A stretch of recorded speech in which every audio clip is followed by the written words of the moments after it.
हरे कृष्ण कृष्ण कृष्ण हरे हरे। तो भक्तबिंदगण आजकेर भिडियोटी रयेछे आज 16 আগস্ট शुक्रवार पालित होच्छे पवित्र रोपणी एकादशी।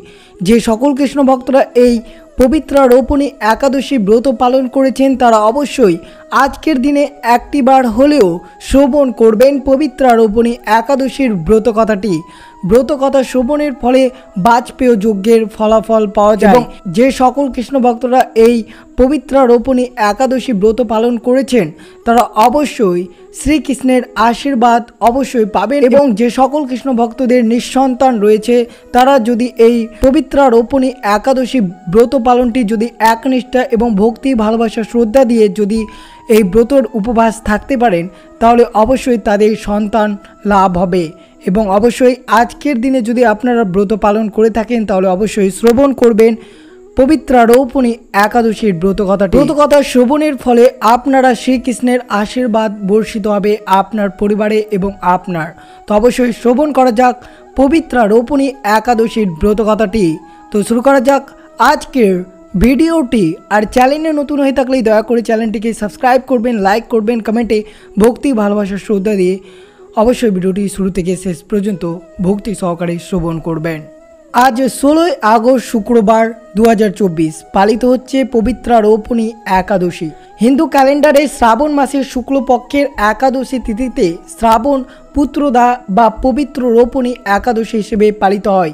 अन्यान्य एकादशीर मते श्रावण पुत्रदा अर्थात पवित्र रोपणी एकादशीও भगवान विष्णुके उत्सर्ग करा हय। पुत्रेर आशीर्वाद पाওয়ার জন্য এই एकादशीर उपवास स्वामी स्त्री एकसंगे पालन करें। पुत्रदा शब्देर अर्थ হচ্ছে पुत्रदाता। তাই শ্রাবণ মাসে পুত্রদা একাদশী উপবাস করলে পুরুষ সন্তানের ইচ্ছে পূরণ হয় বলে বিশ্বাস করা হয়। এই ব্রতটি আপনারা পালন করছেন শুক্রবার 16 আগস্ট 2024 এবং পালনের সময় রয়েছে সকাল 5টা 14 থেকে 8টা 8 মিনিটের মধ্যে। আপনাদের 17 আগস্ট শনিবার পালন করতে হবে। শ্রাবণ শুক্ল পক্ষের যে একাদশী পালিত হয় তাতে পুরুষ সন্তান সহ নিঃসন্তান দম্পতিদের দান করার সম্ভাবনা রয়েছে। শুধুমাত্র দুটি একাদশী রয়েছে যা পুত্রদাতা এবং আরেকটি পৌষ পুত্রদা একাদশী হিসেবে পালন করা হয়। ভবিষ্যৎ পুরাণ এ শ্রাবণ পুত্রদা একাদশীর তাৎপর্য উল্লেখ করা রয়েছে রাজা যুধিষ্ঠির ও শ্রীকৃষ্ণের মধ্যে বিনিময় হিসেবে। এই ধার্মিক উপবাস পালনের আচার অনুষ্ঠান সুবিধার পাশাপাশি ভগবান শ্রীকৃষ্ণ স্বয়ং এখানে ব্যাখ্যা করেছেন। বিষ্ণুর অনুসারীরা তাদের পাপ মোক্ষ লাভ এবং একটি পুরুষ সন্তানের আশীর্বাদ পেতে শ্রাবণ পুত্রদা একাদশী ব্রত পালন করে থাকেন। তো অবশ্যই আজকের দিনে একটি বার হলেও শ্রবণ করুন শ্রাবণ মাসের শুক্লপক্ষের পুত্রদা একাদশী বা পবিত্র রৌপণী একাদশীর ব্রত কথাটি। একদিন মহারাজ যুধিষ্ঠির ভগবান শ্রীকৃষ্ণকে জিজ্ঞাসা করলেন, हे प्रभु श्रावण मासेर शुक्ल पक्षेर एकादशीर नाम की ता कृपा करे आमाके बोलुन। श्रीकृष्ण बोलें, हे महाराज एखन आमी सेई पवित्र व्रत माहात्म्य बर्णना करछि, मनोयोग दिए ता श्रवण करुन, जा शोना मात्रई बाजपेय यज्ञेर फल लाभ हय। प्राचीन काले दापर युगेर शुरूते महिषजित नामे एक विख्यात राजा छिलेन।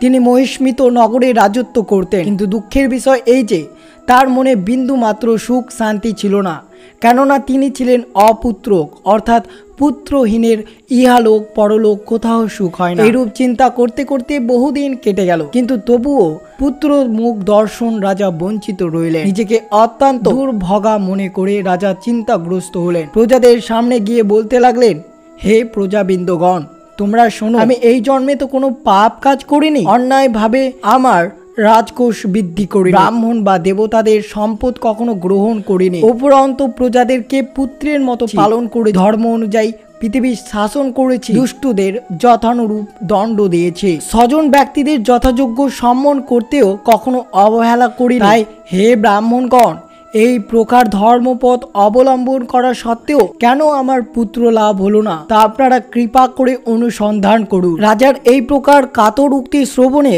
ব্যথিত রাজভক্ত পুরোহিত ব্রাহ্মণগণ রাজার মঙ্গলের জন্য গভীর বনে ত্রিকালঙ্গ মুনি ঋষির কাছে যেতে মনস্থ করলেন। বনের মধ্যে ঋষির আশ্রম সকল দেখতে দেখতে তারা এক মুনির সন্ধান পেলেন। তিনি ছিলেন দীর্ঘায়ু, নিরোগ নিরাহারে ঘোর তপস্যায় মগ্ন ছিলেন। সর্বশাস্ত্র বিশারদ, ধর্ম তত্ত্বজ্ঞ ও ত্রিকালঙ্গ সেই মহামুনি লোমশ নামে পরিচিত। ব্রহ্মার এক কল্প অতিবাহিত হলে মুনিবরের গায়ের একটি লোম পরিত্যক্ত হতো। এই কারণে এই মহামুনির নাম লোমশ। তাকে দেখে সকলেই ধন্য হলেন। তারা পরস্পরে বলতে লাগলেন যে আমাদের বহু জন্মের সৌভাগ্যের ফল আজ আমরা এই মুনিবরের সাক্ষাৎ লাভ করলাম। তারপর ঋষিবর তাদের সম্বোধন করে বললেন, কি কারণে আপনারা এখানে এসেছেন এবং কেনই বা আমার এত প্রশংসা করছেন তা স্পষ্ট করে বলুন। আপনাদের যাতে মঙ্গল হয় নিশ্চয়ই তার চেষ্টা করব। ব্রাহ্মণরা বললেন, হে ঋষিবর, আমরা যে উদ্দেশ্যে এখানে এসেছি আপনি তা কৃপা করে শুনুন। এই পৃথিবীতে আপনার মতো শ্রেষ্ঠ ব্যক্তি আর কোথাও নেই। মহিজিৎ নামে এক রাজা নিঃসন্তান হওয়ায় অতি দুঃখে দিন যাপন করছে। আমরা তার প্রজা। তিনি আমাদেরকে পুত্রের মতো পালন করেন, কিন্তু তিনি পুত্রহীন বলে আমরা সবাই দুঃখিত।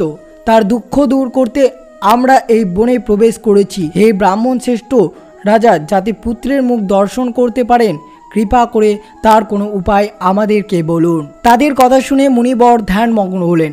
কিছু সময় পর রাজার পূর্বজন্ম বৃত্তান্ত বলতে লাগলেন। এই রাজা পূর্বজন্মে এক দরিদ্র বৈশ্য ছিলেন। একবার তিনি একটি অন্যায় কার্য করে ফেলেন। ব্যবসা করবার জন্য তিনি এক গ্রাম থেকে অন্য গ্রামে যাতায়াত করতেন। এক সময় জ্যৈষ্ঠ মাসের শুক্লপক্ষের দশমীর দিনে কোথাও যাওয়ার পথে তিনি অত্যন্ত তৃষ্ণার্ত হয়ে পড়েন। গ্রামের প্রান্তে একটি জলাশয় তিনি দেখতে পান। সেখানে জল পানের জন্য যান। একটি গাভী ও তার বাছুর সেখানে জল পান করছিল। তাদেরকে তাড়িয়ে দিয়ে তিনি নিজেই জল পান করতে লাগলেন। এই পাপ কর্মের ফলে তিনি পুত্র সুখে বঞ্চিত রয়েছেন, কিন্তু পূর্বের জন্মে কোনো পুণ্যের ফল তিনি এইরকম নিকষ্ট রাজ্য লাভ করেছেন। হে মুনিবর, শাস্ত্রে আছে যে পুণ্য দ্বারা পাপ ক্ষয় হয়।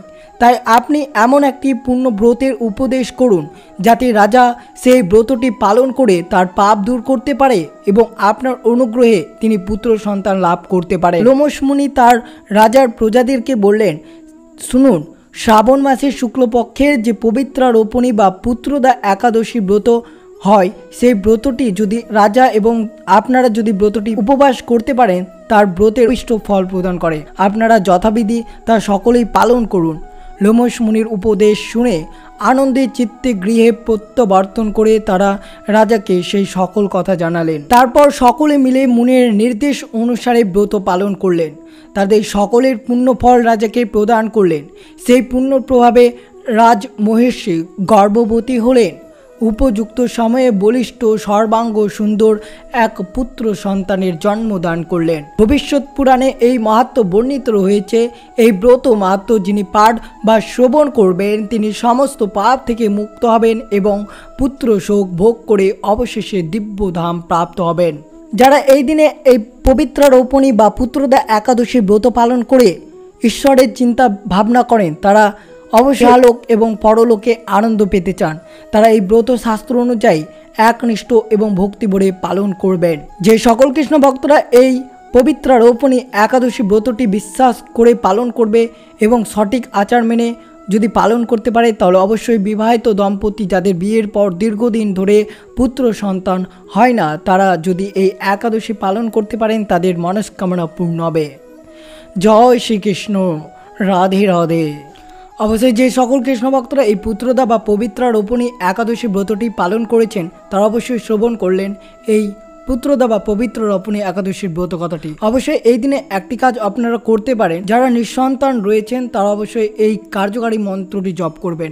এই একাদশীতে তুলসীমালায় সন্তান গোপালের মন্ত্র জপ করুন।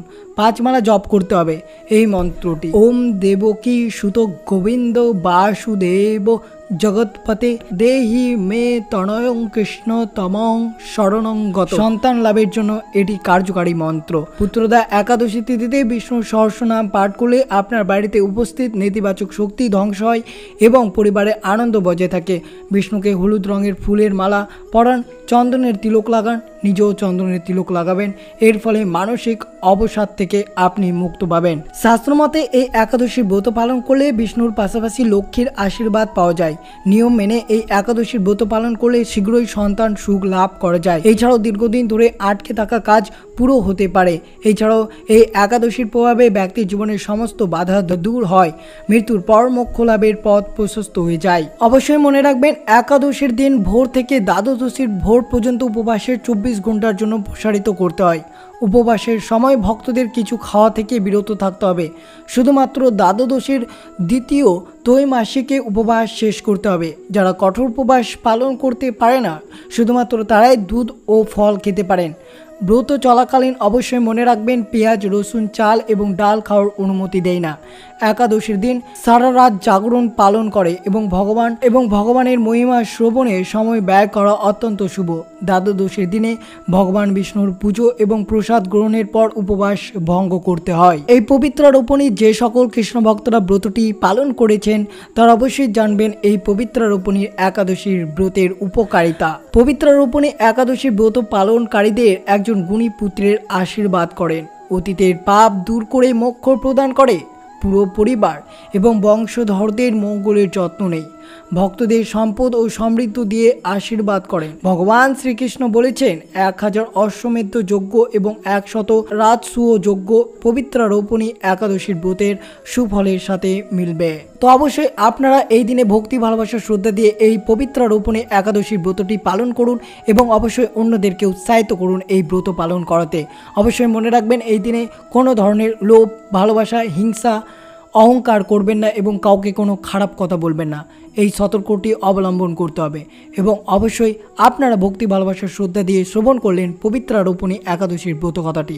অবশ্যই আপনারা 17 আগস্ট শনিবার পালন করবেন। তো এই ছিল ভিডিওটি ভালো লাগলো অবশ্যই চ্যানেলটিকে সাবস্ক্রাইব করবেন, লাইক করবেন, কমেন্টে ভক্তি, ভালোবাসা, শ্রদ্ধা দিয়ে জয় শ্রীকৃষ্ণের জয় লিখে দিতে ভুলবেন না। অবশ্যই ভিডিওটি আপনার আত্মীয়, ভক্ত বা বন্ধুদের সাথে অবশ্যই শেয়ার করবেন। সুস্থ থাকবেন, সতর্ক থাকবেন।